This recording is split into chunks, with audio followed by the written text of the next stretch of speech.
Économie le max sur i24 News, soyez les bienvenus. Au programme aujourd'hui, l'Iran qui se prépare à la levée des sanctions internationales en accueillant cette semaine un sommet des pays exportateurs de gaz. Focus dans un instant sur la relation ambiguë entre Moscou et Téhéran, partenaire stratégique aujourd'hui, adversaire économique peut-être dès demain. Le grand retour de l'Iran sur le marché du gaz et du pétrole ne sera pas sans dommage, vous le verrez, pour l'économie russe. Et puis gros plan également sur la puissance des très grandes entreprises, Apple, Google, Walmart ou Amazon, puissance financière, économique et de plus en plus un vrai pouvoir politique. Faut-il mieux encadrer leur influence sur le marché et sur le comportement des consommateurs? On en parlera avec Olivier Bassot, normalien et expert des multinationales. Ce sera dans quelques minutes. Voilà pour les titres, merci d'être avec nous. Le point avance là sur l'essentiel de l'actu éco. Et d'abord, là aussi, la Russie et le gaz. La Russie qui met ses menaces à exécution et interrompt ses livraisons de gaz à son voisin ukrainien. L'annonce a été faite ce matin par Gazprom. La tension continue de monter entre Moscou et Kiev, en raison notamment de la situation en Crimée. Les Russes justifient leur décision par le retard de paiement de la compagnie publique ukrainienne Neftogaz. Le mois dernier, Gazprom avait repris ses livraisons sous condition d'un prépaiement de l'Ukraine. Une Ukraine qui reste fortement dépendante de l'énergie russe et qui, en réponse à cette décision, a interdit peu après aux avions russes de survoler son territoire. Un peu plus à l'ouest, la crise des réfugiés anime toujours l'agenda des leaders européens. Emmanuel Macron et Sigmar Gabriel militent pour la création d'un fonds européen dédié aux réfugiés. Doté de 10 milliards d'euros injectés par Paris et Berlin, il servirait à sécuriser les frontières et à accueillir les migrants, mais également à aider les pays où transitent les candidats à l'asile avant leur départ vers le vieux continent. On pense à la Jordanie, au Liban ou à la Turquie. Un financement franco-allemand conjoint pourrait certainement aider dans ces régions. Sigmar Gabriel et moi-même ferons avancer cette idée auprès de la chancelière Merkel et du président Hollande, car cela pourrait aider l'Allemagne à faire face à l'arrivée des réfugiés, tout en aidant la France à faire face aux questions de sécurité. Cela pourrait aussi aider l'Europe à trouver davantage de solutions et à faire preuve de plus de solidarité et de responsabilité de façon concrète, visible et cohérente. Voilà, on parle bien des ministres de l'économie français et allemand. Et en Italie aussi, on déploie les grands moyens face aux urgences du moment. Matteo Renzi, le chef du gouvernement, a promis hier 2 milliards d'euros pour la sécurité et la vie culturelle de son pays. La réponse au terrorisme n'est pas, dit-il, uniquement sécuritaire. Elle réside aussi dans la culture et l'innovation. 500 millions d'euros seront ainsi consacrés à la cybersécurité et à la modernisation des forces de police. 500 millions également pour l'armée, même somme pour des projets culturels et éducatifs et pour le financement de bourses d'études. Autant de mesures qui seront financées en partie par le report d'un an de la baisse de l'impôt sur les bénéfices des entreprises. Là encore, une promesse de Matteo Renzi. En Europe toujours, on signalera la mise en circulation ce mercredi du tout nouveau billet de 20 €. C'est le dernier né de la série Europe. Les caractères de sécurité ont été renforcés pour compliquer bien sûr un peu plus la contrefaçon. La France a produit 44% du volume total émis. La présentation avait lieu, vous le voyez, hier à Francfort. 4.3 billion. 4,3 milliards de nouveaux billets de 20 € imprimés pour le lancement vont désormais remplacer graduellement les billets actuellement en circulation. Cela se fera en fonction de facteurs propres à chaque pays, comme le nombre de billets encore dans le circuit. Le rythme du renouvellement variera bien sûr en fonction des pays. Un détour par le Mexique avec la visite hier de l'émir du Qatar à Mexico. Une série d'accords a été signée, prévoyant notamment l'établissement de vols commerciaux entre les deux pays. Pour le président mexicain Peña Nieto, cette rencontre ouvre des opportunités commerciales dans le domaine de l'énergie et des infrastructures. Le Qatar est le 4e partenaire du Mexique au Moyen-Orient. Et puis les images du 4e sommet entre la Chine et 16 pays d'Europe centrale et de l'Est qui discutent de nouvelles mesures pour renforcer la coopération sur l'investissement, la connectivité, l'agriculture ou encore la finance et le commerce. Le sommet a été créé en 2012. C'est la première fois qu'il a lieu en dehors de l'Europe. Et vous le voyez, les leaders européens ont pu aussi découvrir et essayer le tout nouveau train chinois à grande vitesse. L'actualité des marchés financiers, les premières données commencent à être publiées sur les conséquences économiques des attentats de Paris du 13 novembre. Pas de surprise, elles sont mauvaises, à commencer par la chute des réservations dans les hôtels ou celle de la fréquentation des magasins. Bonjour Eric Lewin, depuis Paris. Alors tout cela Eric, juste avant les festivités de fin d'année. Oui, les marchés commencent un petit peu à tanguer suite aux attentats de Paris et surtout avec des conséquences importantes. Alors la bourse de Paris n'avait pas mal réagi aux attentats du 13 novembre, le 16, 17, 18. C'était plutôt la hausse même qui l'emportait.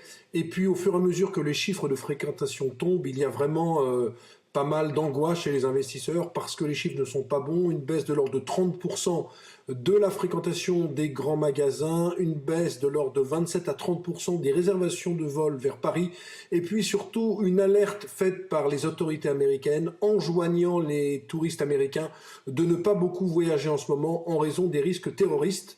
De ce fait, toutes les valeurs liées de près au tourisme décrochent actuellement, que ce soit par exemple Air France, Aéroport de Paris ou encore Accor, très présent bien sûr dans l'hôtellerie à Paris, et même le secteur du luxe qui est touché. Citons notamment LVMH. Des valeurs évidemment en première ligne lorsque le tourisme est menacé et des marchés donc fragilisés. Merci Eric Lewin.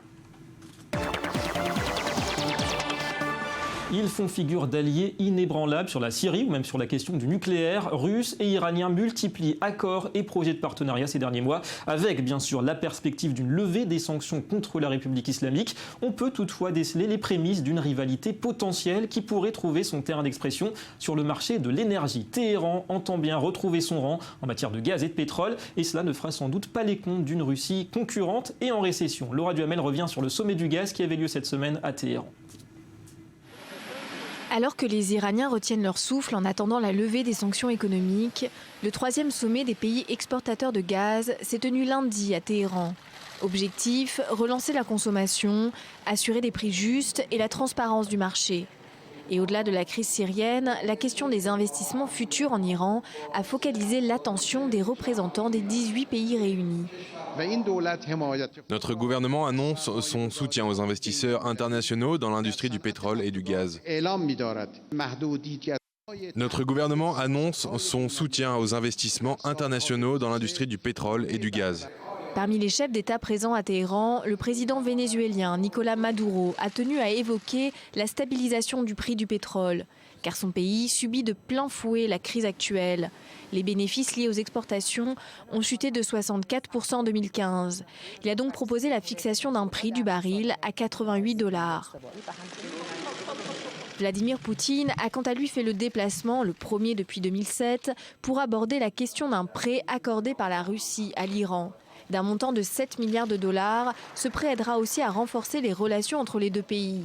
Le président russe a aussi annoncé son intention de créer une zone de libre-échange entre les anciens pays de l'URSS et l'Iran. Mais pour la Russie, le retour de l'Iran signifie avant tout l'arrivée d'un concurrent supplémentaire sur le marché du pétrole et du gaz. Et Poutine a prévenu, cela n'empêchera pas son pays de produire toujours plus. Pour notre projet de préparation de notre stratégie énergétique nationale qui court jusqu'en 2035, nous prévoyons d'augmenter notre production de gaz naturel de façon significative, de l'ordre de 40%. Si en 2014 nous avons produit 578 milliards de mètres cubes, en 2035 nous prévoyons d'en produire 885. Les membres de ce sommet produisent à eux seuls 42% du gaz mondial, possèdent 70% des réserves et 40% des gazoducs. Dès lors, avant d'être alliés, ils sont d'abord concurrents. Beaucoup d'intérêts croisés entre économie et géopolitique. On va maintenant parler des multinationales et de leur influence à plusieurs niveaux de notre quotidien avec notre invité aujourd'hui, Olivier Basso, normalien, professeur associé au CNAM, dirigeant d'Aden Executives et auteur de Politique de la très grande entreprise, Leadership et démocratie planétaire, paru cette année aux éditions des PUF. Bonjour Olivier Basso. Bonjour et bienvenue. Merci d'être avec nous. On va donc parler avec vous de vos recherches sur l'influence des grandes sociétés multinationales. On parle donc de leaders incontestés dans leur domaine. D'abord, pour que tout le monde se comprenne, on parle donc de très grandes entreprises. Ce concept, ça passe d'abord par des notions purement économiques. Le chiffre d'affaires, la valorisation en bourse aussi. Alors, il y a trois grands paramètres, il y a trois grandes dimensions. Il y a la première qui est la taille, la seconde qui est leur caractère transnational, elles ne sont pas limitées à un seul pays. Et puis la troisième, c'est tout ce qui touche à leur cotation en bourse en fait. Donc sur le premier, quelques chiffres peut-être pour donner une idée. En termes de taille, si on prend le chiffre d'affaires comme une première indication, Shell pesait en 2013 467 milliards de dollars. C'est-à-dire à peu près 19% du PIB de l'Angleterre. Toyota, 254 milliards de dollars, 4% à peu près du PIB du Japon. Et puis si je prends un autre exemple qui est l'emploi, une autre dimension qui est l'emploi, Walmart, 2 millions de personnes, à peu près la population active. Américaine, ouais. Voilà, à peu près la population active de l'Irlande. Et puis McDonald's, 1,7 million de personnes. Ouais. Pour ce qui est de deuxième élément qui touche à tout ce qui concerne leur caractère transnational, les grandes entreprises, ces très grandes entreprises en fait, fonctionnent presque comme des jeux de Lego maintenant. Donc leur territoire, c'est le monde. Elles posent leurs usines, leurs centres de recherche et développement, et elles font leur siège social aussi. Leur siège social, tout à fait. Et elles arbitrent finalement la localisation selon l'attractivité du territoire. Y compris la fiscalité. Y compris la fiscalité. Et j'ajouterais qu'elles sont aussi, d'une certaine manière, insaisissables sur le plan légal, puisqu'il y a ce qu'on appelle le corporate veil, qui isole en fait la tête de l'entreprise de ses différentes filiales. Et donc là aussi, elles sont transnationales, elles échappent en quelque sorte à l'emprise des États. Alors, troisième dimension peut-être, oui, je vous en prie. Tout ce qui touche à la cotation en bourse. En fait, leur particularité, c'est d'être soumise à ce que j'appellerais la souveraineté de l'actionnaire, c'est-à-dire le devoir de créer de la valeur pour l'actionnaire. Et depuis 20 ans, le management de ces très grandes entreprises s'est beaucoup financiarisé, la cotation en bourse étant très souvent le principe de pilotage, d'où un certain nombre de difficultés. Alors de là, on en arrive à la puissance de ces groupes. De quelle manière est-ce qu'elle s'exprime ? Bien au-delà, on aura compris, du monde de la finance purement. Ça, c'est du management, c'est de la société tout simplement, tout à fait. Sociale. Prenons un symbole qui est Davos. Ce qui est très intéressant, c'est qu'à Davos, on trouve à la fois des hommes politiques, des présidents de grands pays, et puis des présidents de très grandes entreprises. Alors, je dirais que leur influence se joue à plusieurs niveaux. Le premier, c'est qu'elles sont elles-mêmes des communautés d'employés de très très grande taille. Et d'ailleurs, elles ont eu un effet très bénéfique en rapprochant un grand nombre de personnes et en faisant travailler des personnes ensemble. Donc là, de par la culture même d'entreprise qu'elles diffusent, elles ont un premier impact très important sur le comportement de ces personnes. Le deuxième, c'est qu'en amont, j'allais dire, de toutes les grandes décisions qui sont prises sur le plan mondial, sur la santé, sur la faim dans le monde, sur l'environnement, ces très grandes entreprises participent à ce qu'on appelle aujourd'hui la gouvernance du monde. Elles sont consultées.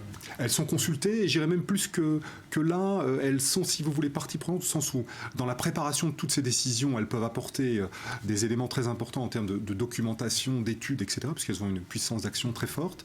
Et puis d'autre part, elles sont aussi partie prenante dans les prises de décision, elles sont consultées et un certain nombre de choses d'actions sont prises de concert avec elles. Alors tout ça, ça pose la question forcément de la légitimité de ce pouvoir d'un point de vue démocratique. Est-ce qu'il y a un moyen de contrôler un petit peu, de réguler toute cette force, ce pouvoir, cette influence ? Aujourd'hui, il y a 4 solutions sur le marché. La première, c'est une solution radicale qui est plutôt portée par des gens d'attaque, par exemple, qui disent finalement, ce pouvoir n'a pas de légitimité démocratique, donc il faudrait les démanteler. Solution que je mets de côté parce que je crois vraiment qu'il y a, on y reviendra j'espère, un apport réel de ces très grandes entreprises.